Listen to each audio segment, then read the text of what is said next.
Hello நண்பர்களே, இன்றைக்கி நம்ம மஷ்ரூம் மசாலா எப்படி பண்ணுறதுன்னு பார்க்கலாம். ஃபஸ்ட்டு ஆயில் போட்டுக்கிறேன். கொஞ்சமாக கருவேப்பிலை, கிரீன் சில்லி, சோம்பு போட்டு பொரிச்சிக்கிறேன். இப்போ பொடி வெட்டின வெங்காயத்தை போட்டு நல்லா வதக்கிக்கிறேன். வெங்காயம் வதங்கினதுக்கப்புறம் இஞ்சி பூண்டு பேஸ்ட் போட்டுக்கிறேன். போட்டு நல்லா வதக்கி பச்சை வாசம் போகட்டும். அப்புறம் தக்காளி போட்டுக்கிறேன். தக்காளி போட்டு நல்லா மிக்ஸ் பண்ணிக்கிறேன். நல்லா மிக்ஸ் ஆகட்டும். மஷ்ரூம் போட்டுக்கிறேன். மஷ்ரூம் நான் கட் பண்ணி டேரெக்டாக வாஷ் பண்ணி வச்சுருக்கேன். நீங்கள் பாயிலெலாம் பண்ணுவேன் டேரெக்டாக போட்டுக்கலாம். மசாலா சால்ட்டு, கொஞ்சமாக மிளகாத்தூள், கொஞ்சமாக மஞ்சத்தூள் போட்டிருக்கேன். கொஞ்சமாக மல்லித்தூள் போட்டிருக்கேன். கொஞ்சமாக லைட்டாக கரம் மசாலா, இதுதான் மசாலா மஷ்ரூம் மசாலாவுக்கு போட்டு நல்லா மிக்ஸ் பண்ணிடுறேன். இந்த மாதிரி நல்லா மிக்ஸ் பண்ணி கொஞ்சமாக தண்ணி ஆட் பண்ணியிருக்கேன். ரொம்ப கிரேவி பண்ணல. மசாலாங்க கொஞ்சமாக தான் தண்ணி ஆட் பண்ணிக்கோங்க. இந்த மாதிரி நல்லா கொதிக்கட்டும். சால்ட்டை செக் பண்ணிக்கோங்க.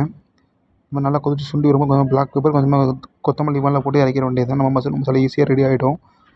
பாருங்கள். ஓகே, நம்ம சேனலை சப்ஸ்கிரைப் பண்ணிக்கோங்க.